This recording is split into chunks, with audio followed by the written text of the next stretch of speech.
Kami House of Coffee Morning dan Coffee Morning Sidoarjo.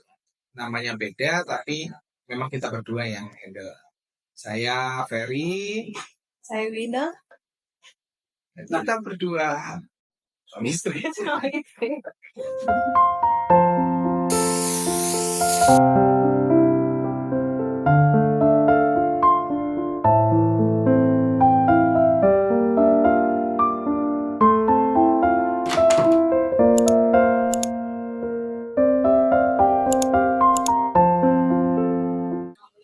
Ya. Jadi berkaca di kegiatan kita sebelum akhirnya memutuskan membuka usaha seduh ya. Jadi kami berdua sama-sama bekerja walaupun di bidang yang berbeda. Saya di pemerintahan, dia di sektor swasta. Cuman ada hal identik yang ada kaitannya sama kopi adalah setiap hari Senin biasanya ada momen coffee morning, di mana sebenarnya itu meeting kantor, tapi dikemas dalam suasana ngopi bareng. Nah, suasana itu jadi tidak meninggalkan kesan formal, tapi obrolan-obrolan yang berbobot, diskusi-diskusi strategi yang luar biasa, dan dikemas dengan santai sambil ngopi pagi. Tuh, nah, sama kami berdua di pekerjaan kami biasa. Nah, kalimat itu yang akhirnya mengilhami kami bikin sebuah usaha seduh. Yang pertama yang di jalan itu masih Coffee Morning Sidoarjo, di alun-alun Sidoarjo. Ya, kami ingin memberikan kesan dan nama yang mudah diingat, yang gampang mengena. Coffee Morning bukanya hanya pagi, hanya seminggu sekali, hanya 3 jam, dan di alun-alun Sidoarjo. Terus di awalnya. 2021 sebenarnya saya banyak membaca dan melihat sosial media. Terus kadang-kadang kita suka diskusi. Kok beberapa disebutkan ya, Sidoarjo itu potensial tapi tidak untuk ngopi pagi. Ngopi itu adalah nongkrong sore, malam, sampai malam. Nah, padahal ngopi pagi itu buat kami suatu hal yang seru. Memulai aktivitas harian kita dengan ngopi atau sarapan nasinya diganti kopi, itu hal yang menyenangkan buat menambah semangat kita kerja, semangat kita beraktivitas, terutama kalau teman-teman yang berolahraga minggu pagi.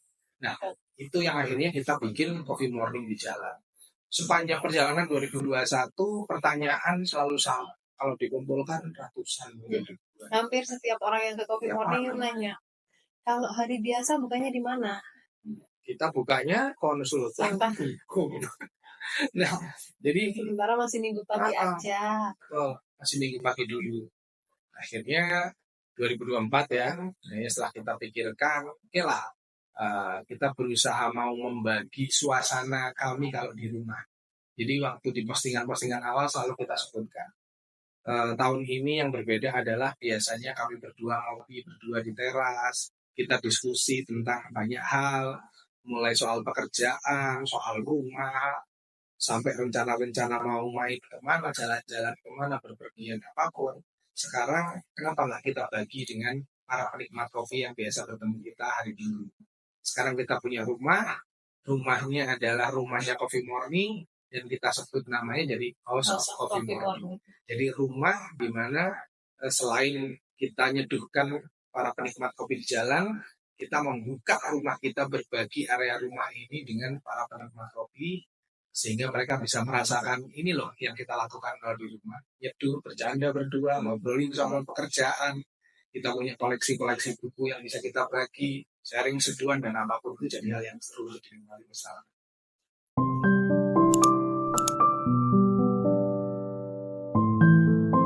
Ya, pasti. Karena itu salah satu healing kita juga. Kalau bisa menyeduh dan bertemu sama teman-teman tiap minggu pagi. Karena kalau yang di jalan itu kalau untuk customer lebih random. Gitu. Ya, satu hal yang sebenarnya seru adalah bertemu orang-orang baru, bertemu penikmat-penikmat kopi baru yang selama ini mungkin kita nggak pernah tahu, nggak pernah kenal sebelumnya. Tiba-tiba orang lewat, halo apa kabar, selamat pagi.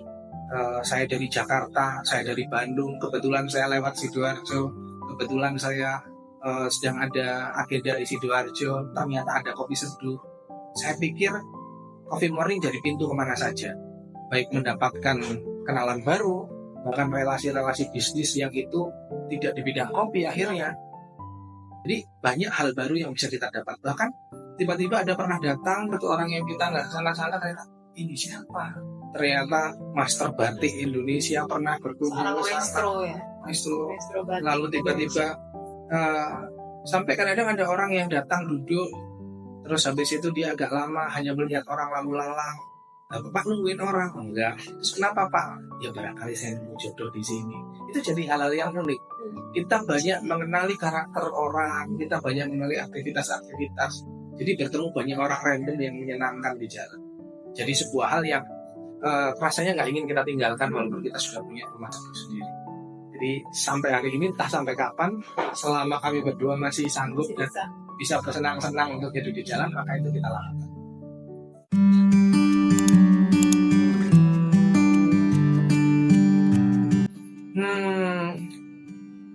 Tahun-tahun sebelumnya ya memang saya waktu masih kuliah sempat belajar kopi, sempat belajar seduh. Ya sebelum 2010 saya mulai belajar seduh memang. Bahkan beberapa alat-alat yang zaman dulu itu karena belum ada online shop.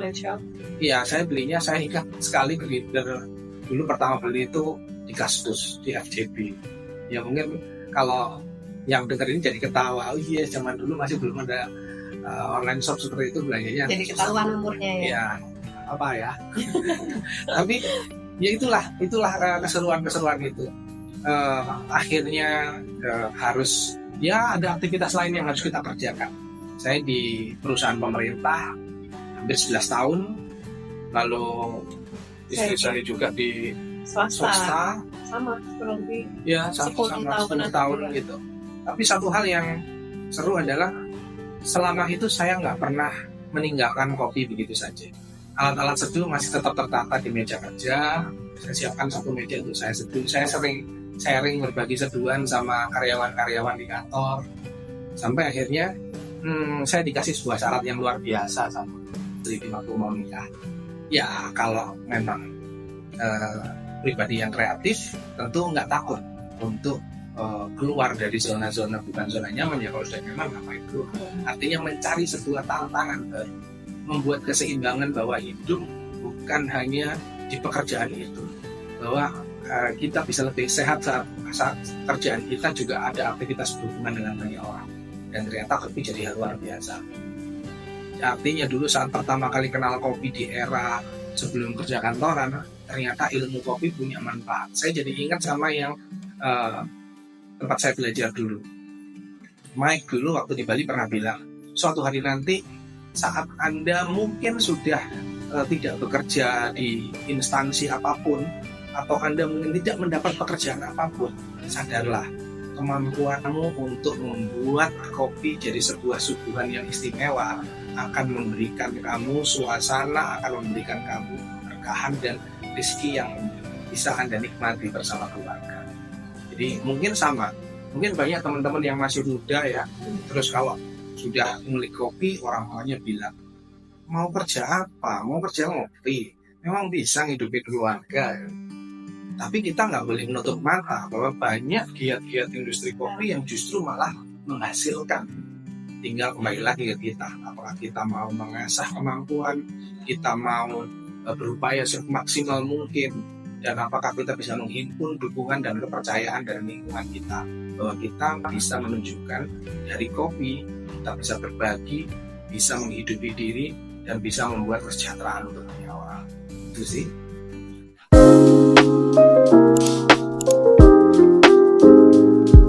Seperti namanya, House of Coffee Morning.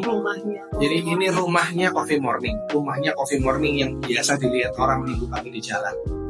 Jadi ya di rumah ini ya kita siap menunjukkan atau kita berbagi seperti inilah keseharian kami di rumah.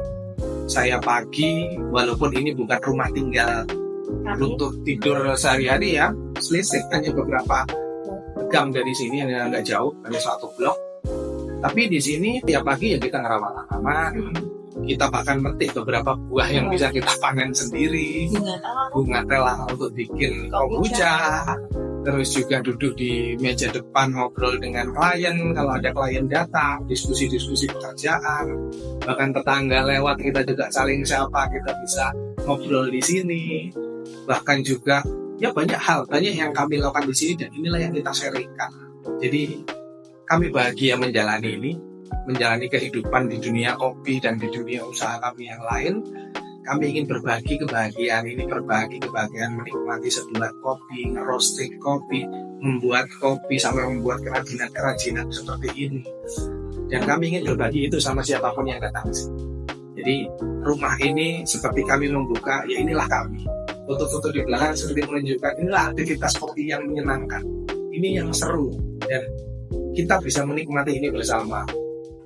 Nggak melulu di jalan, di street, di rumah, tapi bisa di mall juga bisa, di pantai kita juga buka meja, bisa ngopi bareng teman-teman juga. Ya, kopi itu pintu kemana saja. Kalau Doraemon punya kantong ajaib, kita punya kopi untuk pintu kemana saja. Kita punya banyak menu ya, kopi, teh, kombucha.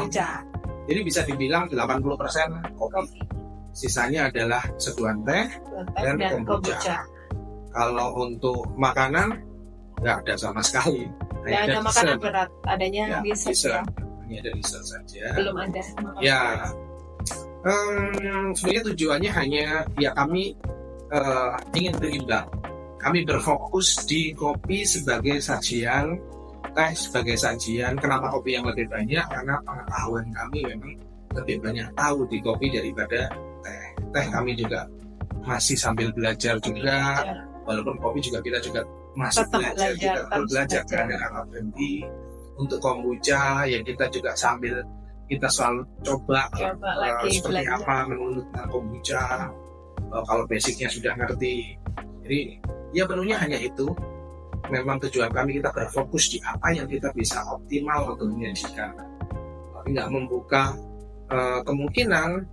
Jadi harapan kami sebenarnya banyak di sini tetangga-tetangga yang punya kemampuan membuat menu-menu luar biasa. Tetangga ada yang pintar bikin kentang goreng, crispy segala macam.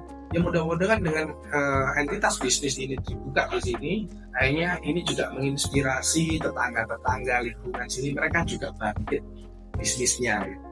Ini itu tujuannya. Kalau itu terjadi, maka saya pikir ini akan jadi kesejahteraan untuk warga yang lain juga. Ya.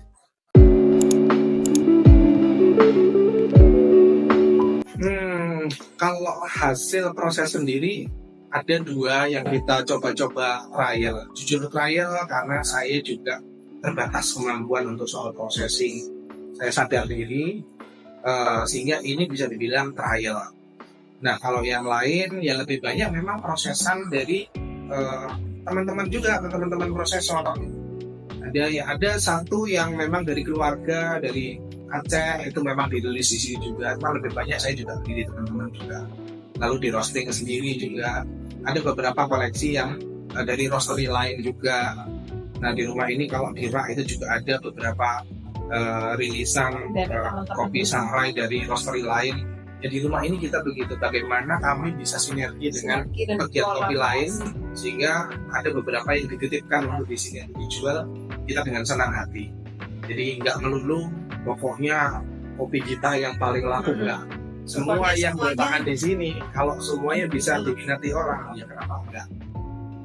Itu sih keinginan.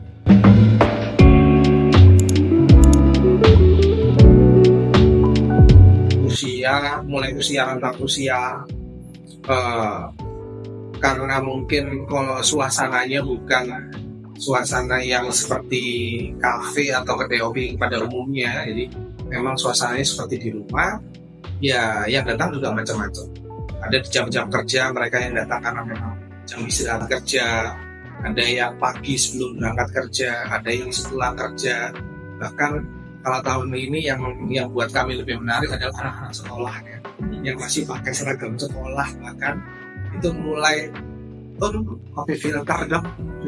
Tapi Ya. pasti ditanyain, kamu sudah pulang sekolah Pulang apa? sekolah apa bolos? Kalau bolos nggak boleh gitu. Kalau bolos janganlah pulang dulu.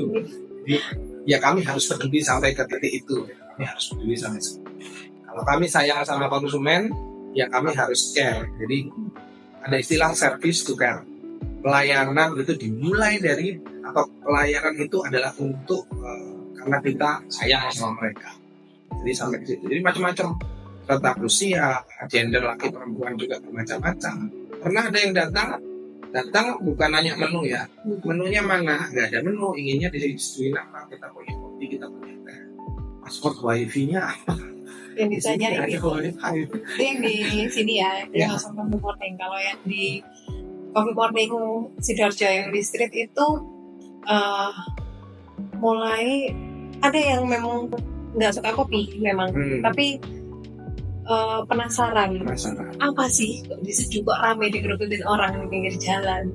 Ya. Terus pesan kopinya awalnya maunya pakai apa ya, manis lah, istilahnya Ya, manis, pakai tambahan pakai tambahan pemanis gitu. Tapi lama kelamaan jadi bukan kita yang cerita, yang meracuni, tapi sesama customer kalau ini. Kayak Jadi ini cobain, ini lebih enak, lebih terasa asli kopinya kalau tidak pakai pemanis kayak gitu. ya, jadi Akhirnya hal yang kami jaga adalah sebuah obrolan itu tidak masuk ranah pribadi. Yang kedua, apabila pengunjung itu datang membawa anak-anak, ya, kita harus izin sama orang tuanya kalau mau ambil gambar mereka di jalan, karena itu ruang publik. Yang ketiga soal kebersihan, karena kita di jalan kita harus sadar ini public space, sehingga sampah apapun kami nggak berani buang di jalan.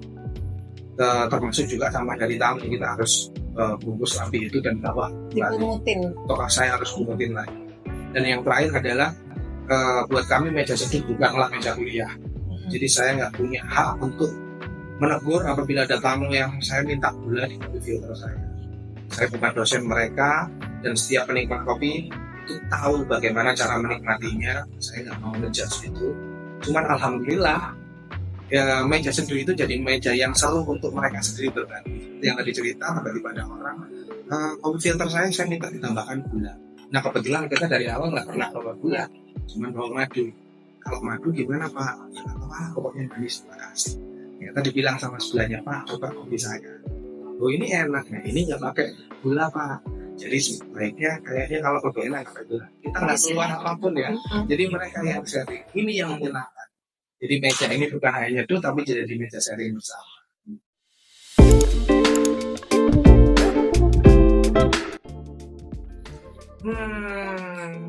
Kalau dibilang edukasi, apakah artinya sebuah edukasi itu kami hanya menunjukkan dari sisi hal yang mudah, yang simpel, tanpa memberikan kesan kita betul-betul mengedukasi seperti sekolah atau seperti seminar ya. Jadi ya kita nggak mau memberikan kesan menggurui. Ya paling yang bisa kita lakukan adalah menyajikan kopi dengan bersih, dengan benar dulu ya. Karena ini sebuah hal yang kita masukkan ke mulut, kita telan sampai masuk ke perut gitu. Sehingga hal seperti apa edukasinya? Satu ya, kita berusaha sebaik mungkin menyeduh dengan benar, menyajikan dengan benar, menjaga kebersihan. Bahkan karena ini di jalan, saya harus pastikan bahwa tangan itu selalu pakai kaos tangan. Saya seperti itu. Bahkan mereka juga nanya, kenapa kok kalau nyeduh pakai kaos tangan? Ya agar bersih. Kenapa kalau nyeduh alatnya dicuci semua pakai air panas? Ya biar steril. Dan istri saya ini selalu rajin sepertinya. Dia selalu punya catatan berapa orang yang datang setiap harinya. Bahkan kadang-kadang kalau sempat kenalan ada namanya. Jadi dari situ setiap pulang evaluasinya adalah tadi sekian orang yang beli filter, sekian orang yang cappuccino, sekian orang signature, sekian orang yang namanya ini. Dari sekian kenapa datang ke sini, dia punya metode survei sendiri, bawaan kerjaan kali ya. Jadi ternyata dari survei ringkas ya, banyak mereka yang mengatakan kenapa kopi ke situ pilihannya. Yang pertama adalah bersih dan higienis. Artinya kita bisa simpulkan keinginan konsumen adalah dia ingin menikmati sebuah sajian yang menurut dia itu bersih dan higienis. Yang kedua, unik ya. Ya, mereka jarang atau tidak pernah, biasanya atau hampir nggak pernah melihat suasana pagi ada seduhan kopi seperti di kafe-kafe biasanya. Tapi ini di jalan, pakai meja, gitu, dan bisa dilihat. Itu yang membuat kami harus selalu jaga meja ini harus bersih, alat-alat yang dipasang itu tetap dalam kondisi bersih, sehingga mereka melihat tertarik. Jadi kan biasanya dari mata dulu, visual kelihatan menarik, kelihatan bersih, kelihatan oh ini menyenangkan dan ini enak, dengan warna-warna gelas dan lain sebagainya yang juga menggugah selera. Waktu disajikan dengan benar, ternyata suka gitu kan, harus dilihat dulu begitu masuk, ternyata oh satisfaction dan berulang. Sehingga hal yang ini, hal seperti ini yang kita jaga, sehingga kita punya ikatan yang kuat sama pelanggan-pelanggan. Sampai saat ini alhamdulillahnya bagus. Baik. Kalau untuk yang cara biar yang datang jadi suka kopi itu biasanya sih itu perempuan. Jadi kita ada menu, salah satu menu itu yang memang pakai pemanisnya kan cuma madu.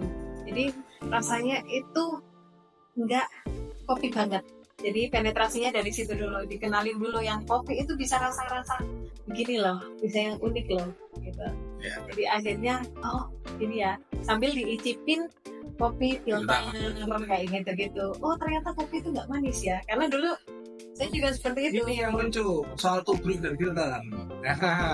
Jadi ada cerita juga dulu ya, lebih banyaknya sih yang usianya udah 50 ke atas ya, bapak. Mas, kopi tubruk satu, saya buatkan.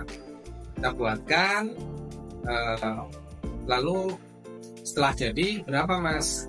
Nggak usah bayar pak. Loh kok nggak bayar? Saya nggak jual kopi tubruk, kan nggak ada di tulisan. Kalau yang di jalan itu ada tulisan menu lah kecil, cuma lebih banyak saya sembunyikan.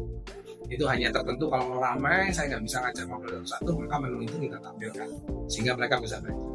Karena nggak ada terus bilang, waduh, lah kok dibuatkan? Karena saya bisa membuatkan dan bahannya ada. Oh, berarti kalau kesini lagi, wah aku nggak usah kopi tubruk, berarti adanya kopi apa ya? Kopi filter. Oh ya sudah, saya Americano. Atau Americano. Oh oke, berarti kalau kesini lagi saya nggak bisa tubruk. Nah, inilah salah satu bentuk mengenalkan ya. Jadi mereka yang biasanya taunya kopi tubruk, loh ini kok nggak jual, tapi kok dilayani. Jadi ya bukan nggak bisa. Cuman untuk memberikan mereka hal yang baru, bukan kita serta-merta menolak. Maaf, kita nggak jual kopi tubruk. Maaf, kita begini. Bahkan kalau tadi soal manis kan juga gitu.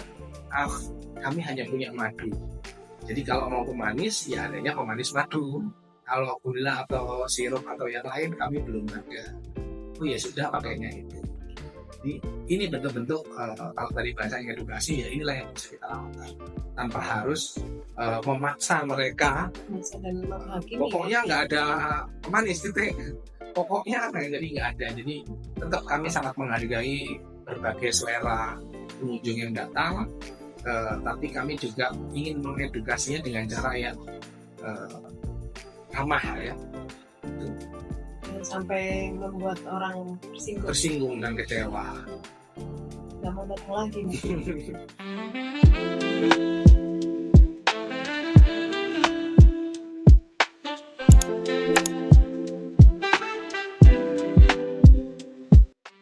Ini kalau hambatan selalu ada. Hambatan selalu ada. Cuma apa ya? Terus kalau minggu pagi itu bangunnya sebelum subuh banget gitu. Itu kan yang datang aja ini kan sangat berusaha. Alhamdulillah kami nggak pernah merasa ada yang dibilang bikin jatuh bangun. Alhamdulillah nggak ada. Satu nggak sampai berpikiran ya, kami nggak pernah berpikir sampai ini jatuh. Kalau dibilang apakah susah? Ya susah. Mulai susahnya apa? Senin sampai Sabtu kita punya kegiatan yang lain. Kami punya pekerjaan yang menjadi tanggung jawab kami. Di pekerjaan itu pun kita partner juga, kita partner kehidupan, kita partner pekerjaan. Perdebatan antar partner ini pun ya sering terjadi. Bahkan sampai soal rasa pun sering terjadi. Apalagi soal harga ya. Apalagi soal harga pula. Jangan beli yang bis ini pakai pusing. Tapi ya itulah hal yang wajar ya di dunia ini. Jadi di pekerjaan, di rumah tangga, di kopi ini, perdebatan ini hal yang wajar. Tapi ini juga bukan kita jadikan sebuah hambatan. Tapi inilah diskusi yang seru. Lalu kalau di kopi hambatannya apa? Ya mungkin kalau kita sudah beraktivitas capek tapi punya keinginan buka minggu pagi di jalan, ya mau nggak mau harus bangun pagi. Habis itu kayak kemarin minggu pagi ternyata siang ada yang mau ngopi harus kesini, teruslah sampai siang nggak berhenti. Ternyata malam ada lagi, teruslah sampai malam. Habis itu jam 1:30 tinggal lutut capek gak karu-karuan, akhirnya tidur. Besok pagi dia beraktivitas lagi. Tapi kembali lagi, kita berdua mencintai dunia kopi ini. Ya inilah satu bentuk komitmen. Komitmen tidak melulu buka jamnya sama. Komitmen tidak melulu kopi berarti nggak jualan yang lain. Komitmen nggak melulu harus jualan kopi saja. Jadi di industri kopi ada orang yang ya jual kopi, ada yang jual alat, ada yang jualan pernak-pernik tentang kopi, bahkan ada yang membuat kue-kue untuk mendampingi kopi, ada lagi yang buat es krim bahan kopi, fotografi soal kopi, video soal kopi, konten soal kopi. Ekosistemnya luar biasa. Dan semuanya itu hal-hal yang istimewa, hal-hal yang menghasilkan. Belum tentu kami yang di industri kopi yang kita bisanya tuh kopi, tapi ada juga kayak masnya ini yang pintar bikin video dari kopi, malah gedean kita belum tentu. Wah, yang bikin video bisa jadi berlipat-lipat katanya dari yang bikin kopi. Jadi alhamdulillah kita nggak pernah menganggap semuanya itu bikin jatuhkan. Semuanya itu tantangan. Tapi setiap tantangan punya peluang. Harus kita taklukkan. Harus kita taklukkan.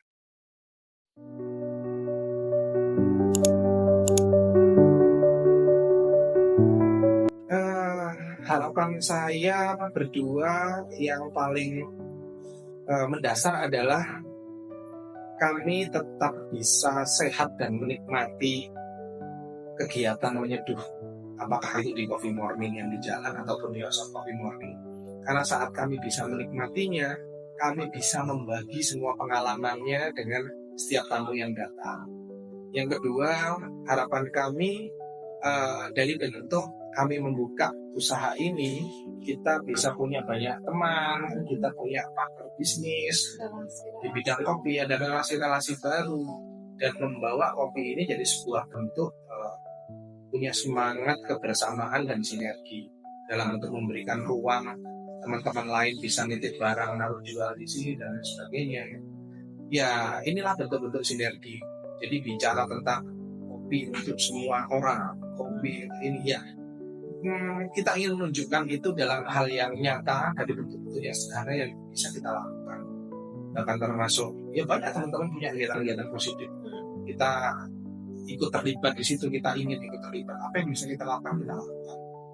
Sehingga ada kalimat yang pernah kita tulis di akunnya, membuat industri kopi ini bukan hanya bisa dinikmati penikmat yang ngerti kopi saja atau yang bisa menyeduh saja, tapi orang-orang yang tidak minum kopi misalnya, dia bisa ikut menikmati industri kopi ini dalam bentuk yang lain, dari kerajinan berbahan dasar kopi, dari kue-kue mungkin yang bisa dengan berbahan kopi, bahkan sampai mungkin kalau orang tua kita berdua bukan tipikal yang selalu kopi ya.